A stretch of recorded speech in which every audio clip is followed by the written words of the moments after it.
ओम शांति। आज बोलने का डेट है 31/5/2021 का है। मीठे बाबा ने हम मीठे बच्चों को कहा, मीठे बच्चे, यह दुनिया कब्रिस्तान होने वाली है, इसीलिए इससे दिल नहीं लगाओ, परिस्तान को याद करो। आज बाबा का प्रश्न है, तुम गरीब बच्चों जैसा खुशनसीब दुनिया में कोई भी नहीं, क्यों? उत्तर है, क्योंकि तुम गरीब बच्चे ही डायरेक्ट उस बाप के बने हो जिससे सद्गति का वर्षा मिलता है। गरीब बच्चे ही पढ़ते हैं, साहूकार यदि थोड़ा पढ़ेंगे भी तो उन्हें बाप की याद मुश्किल से रहेगी। तुम्हें तो अंत में बाप के सिवाय और कुछ भी याद नहीं आएगा, इसीलिए तुम सबसे खुशनसीब हो। गीत है, दिल का सहारा टूट न जाए। ओम शांति।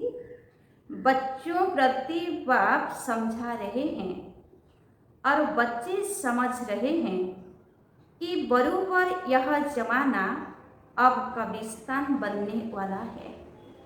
पहले यह जमाना परिस्तान था, अब पुराना हो गया है, इसीलिए इनको कब्रिस्तान कहते हैं। सबको कब्र दाखिल होना है, पुरानी चीज कब्र दाखिल होती है अर्थात मिट्टी में मिल जाती हैं। यह भी से तुम बच्चे ही जानते हो, दुनिया नहीं जानती। कुछ विलायत वालों को मालूम होता है कि कब्र दाखिल होने का समय दिखता है। तुम बच्चे भी जानते हो कि परिस्तान स्थापन करने वाला हमारा बाबा फिर से आया हुआ है। बच्चे यह भी समझते हैं, अगर इस कब्रिस्तान से दिल लगाई तो घाटा पड़ जाएगा। अभी तुम बेहद के बाप से बेहद सुख का वर्षा ले रहे हो, सो भी कल्प पहले माफिक।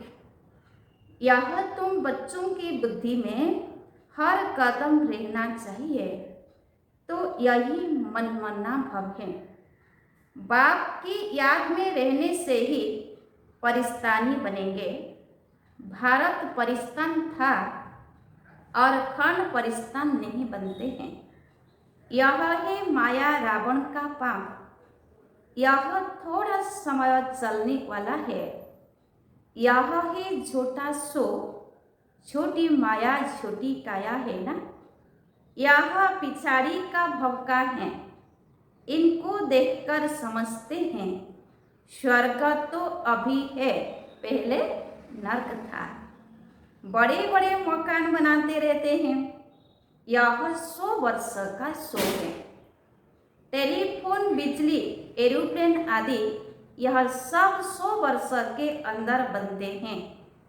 इतना शो है, इसीलिए समझते हैं स्वर्ग तो अभी है।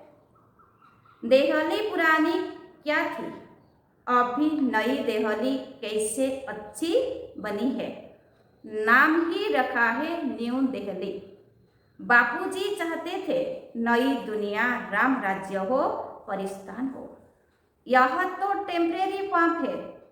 कितने बड़े बड़े मकान, फाउंटेन आदि बनाते हैं, इनको आर्टिफिशियल स्वर्ग कहा जाता है, अल्पकाल के लिए।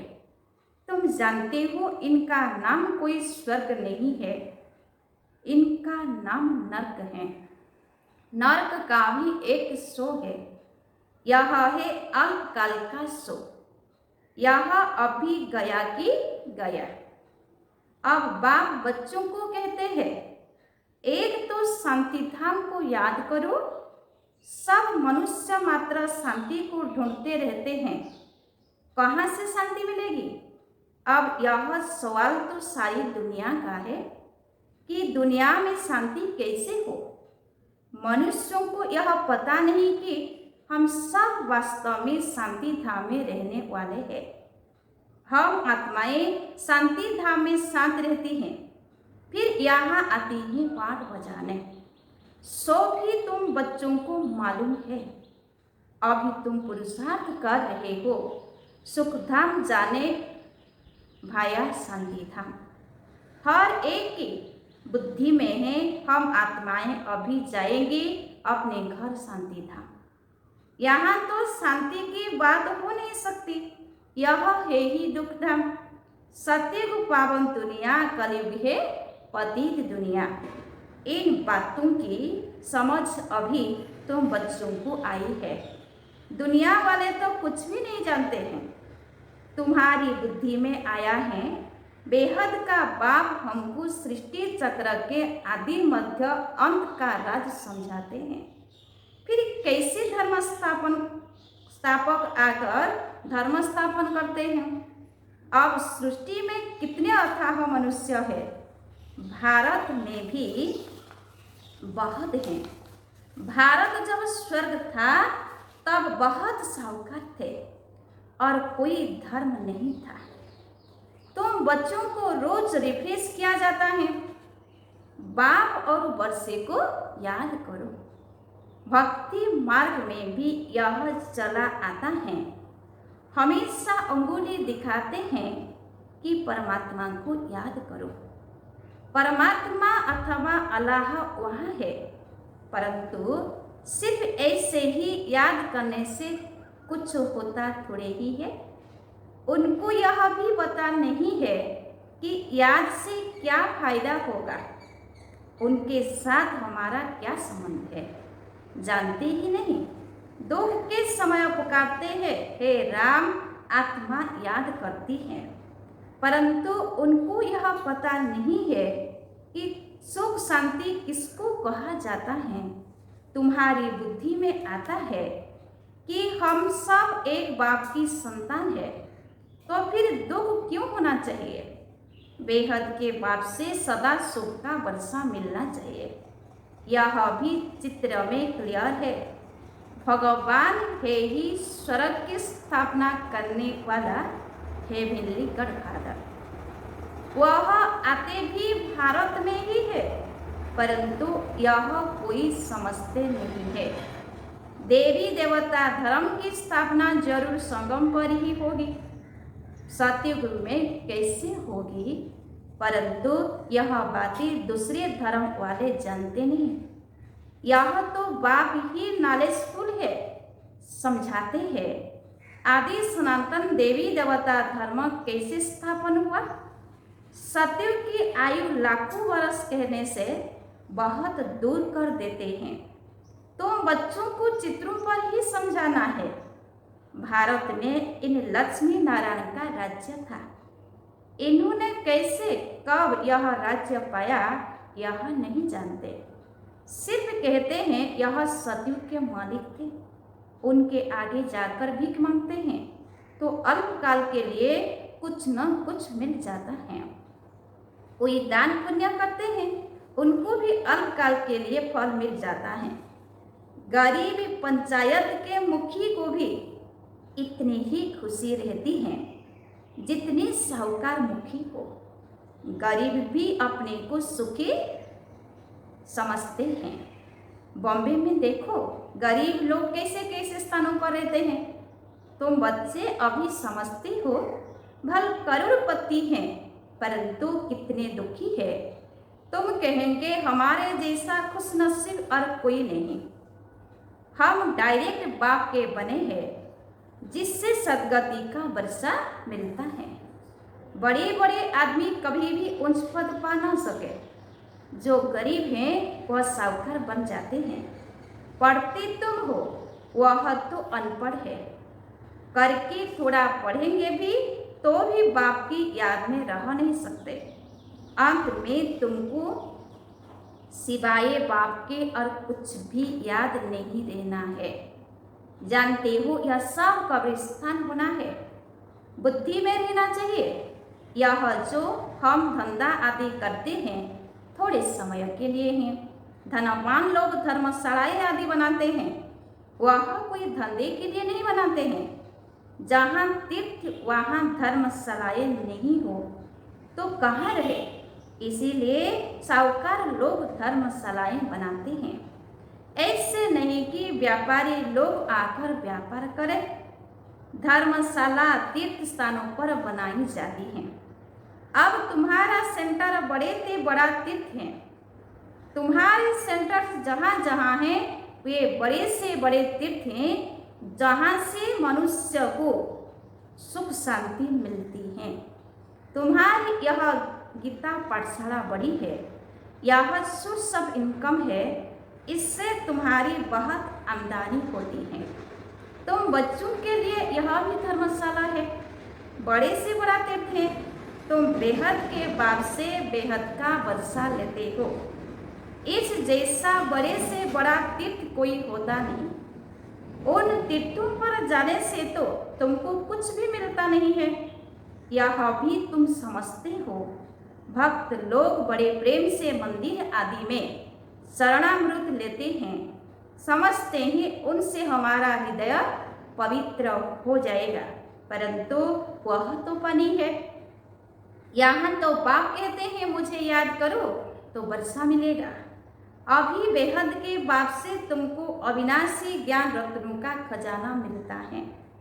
अक्सर करके शंकर के पास जाते हैं, समझते हैं अमरनाथ ने पार्वती को कथा सुनाई, तब कहते हैं भर दे झोली। तुम अविनाशी ज्ञान रत्नों से झोली भरते हो, बाकी अमरनाथ कोई एक को थोड़े ही बैठकर कथा सुनाएगा। जरूर बहुत होंगे और वह भी मृत्यु लोक में ही होंगे। सुखमा वतन में तो कथा सुनाने की दरकार ही नहीं। अनेक तीर्थ बनाए हैं, साधु संत महात्मा आदि ढेर जाते हैं। अमरनाथ पर लाखों आदमी जाते हैं।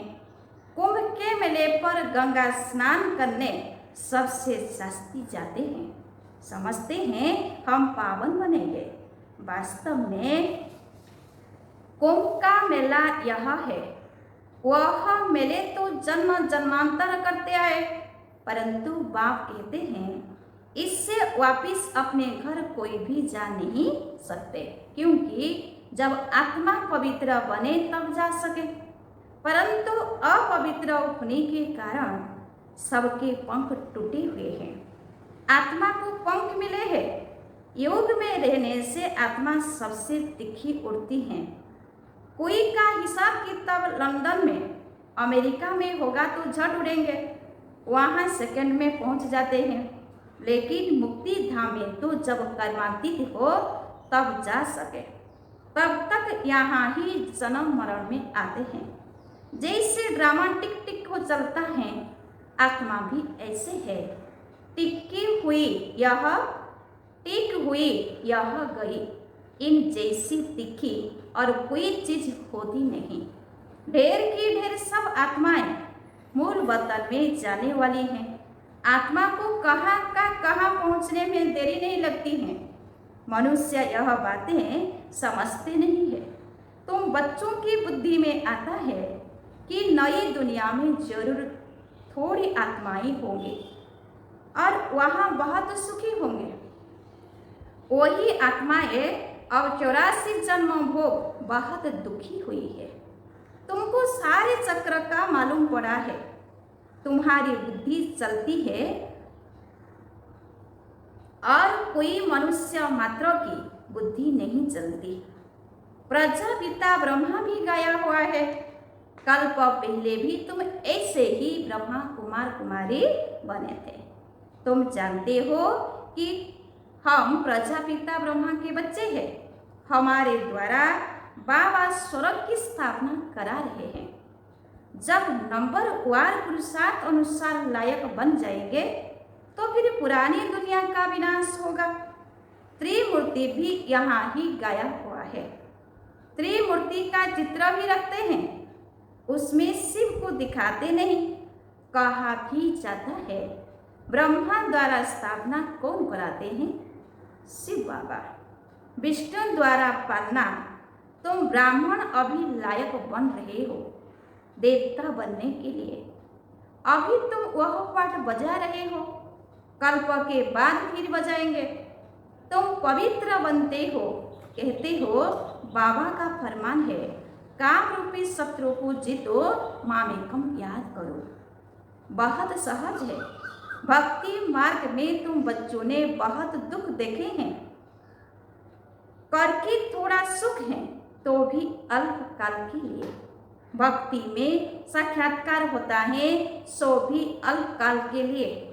तुम्हारी आस पूरी होती है, यह साक्षात्कार होता है वह भी मैं कराता हूँ। ड्रामा में नुंद है जो पास्ट हुआ second by second drama shoot किया हुआ है। ऐसे नहीं कहते हैं अब शूट हुआ, नहीं, यह तो अनादि बना बनाया ड्रामा है। जितने भी एक्टर्स हैं सबका पाठ अविनाशी है, मुख्य को कोई नहीं पाते हैं। सन्यासी लोग कहते हैं हम लीन हो जाते हैं, बाप समझाते हैं तुम अविनाशी आत्मा हो। आत्मा बिंदी है, इतनी छोटी सी बिंदी में 84 जन्मों का पाठ नोंधा हुआ है। यह चक्र चलता ही रहता है। जो पहले पहले पाठ बजाने आते हैं वही 84 जन्म लेते हैं। सब तो ले ना सके, तुम्हारे सिवाय और कोई की बुद्धि में यह नॉलेज नहीं है। ज्ञान का सागर एक ही बाप है। तुम जानते हो हम बाप से बरसा ले रहे हैं। बाप हमको पति से पावन बनाते हैं, सुख और शांति का वर्षा देते हैं। सतयुग में दुख का नाम निशान नहीं होता। बाप कहते हैं आयुष्मान भव, धनवान भव। निवृत्ति मार्ग वाले ऐसे आशीर्वाद दे न सके। तुम बच्चों को बाप से वर्षा मिल रहा है। सतयुग त्रेता है सुख धाम, फिर दुख कैसे होता है यह भी कोई नहीं जानते। देवताएं वाम मार्ग में कैसे जाते हैं वह निशानियां है। जगन्नाथपुरी में देवताओं के चित्र ताज आदि पहने हुए दिखाते हैं, फिर गंदे चित्र भी बनाए हैं, इसीलिए उनकी मूर्ति भी काली रखी है, जिससे सिद्ध होता है देवताएं वाम मार्ग में जाते हैं तो अंत में बिल्कुल काले बन पड़ते हैं। अभी तुम जानती हो भारत कितना सुंदर था, फिर तमो प्रधान बनना ही है ड्रामा प्लान अनुसार। अभी संगम पर तुमको यह नॉलेज है, बाप है नॉलेजफुल। तुम्हारा एक ही बाप टीचर गुरु तीनों है, यह सदैव बुद्धि में रहे। शिव बाबा हमको पढ़ाते हैं, यह बेहद की पढ़ाई है जिससे तुम नॉलेजफुल बन गए हो। तुम सब कुछ जानती हो, वह कहते हैं सर्वव्यापी हैं। तुम कहते हो वह पति पावन है। कितना रात दिन का फर्क है। अभी तुम मास्टर नॉलेजफुल बने हो नंबरवार अनुसार। जो बाप के पास हैं वो तुमको सिखाते हैं, तुम भी सबको यह बताती हो बाप को याद करो तो 21 जन्मों के लिए वर्षा मिलेगा।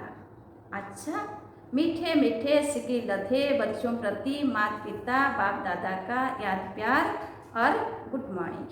रूहानी बाप की रूहानी बच्चों को नमस्ते। हम रूहानी बच्चों की रूहानी बाप दादा को याद प्यार और गुड मॉर्निंग। नमस्ते नमस्ते नमस्ते।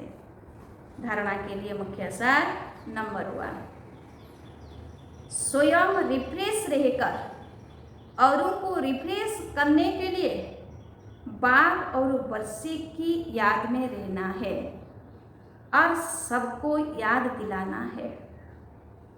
नंबर 2, इस पुरानी दुनिया से, इस कब्रिस्तान से दिल नहीं लगानी है।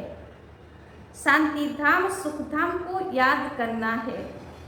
स्वयं को देवता बनने के लायक बनाना है। आज बाबा का वरदान है, नशे और निशाने की स्मृति से सर्व कर्मेंद्रियों को अड़ल प्रमाण चलाने वाले ताज व तखत नसीन भव। नशे और निशाने की स्मृति से सर्व कर्मेंद्रियों को ऑर्डर प्रमाण चलाने वाले ताज व तखत नसीन भव। विस्तार है। संगम युग पर बाप दादा द्वारा सभी बच्चों को ताज और तखत प्राप्त होता है। प्यूरिटी का भी ताज है तो जिम्मेवारियों का भी ताज है। अकाल तखत भी है तो दिल तखत नसीन भी हो। जब ऐसे डबल ताज और तखत नसीन बनते हो तो नशा और निशाना स्वतः याद रहता है। फिर यह कर्मेंद्रियां जी हजूर करती हैं। तो जो ताज व तखत छोड़ देते हैं उनका ऑर्डर कोई भी कारोबारी नहीं मानते। स्लोगन है, कमजोर संकल्प ही प्रसन्नचित्त के बजाय प्रश्नचित्त बना देते हैं। अच्छा, ओम शांति।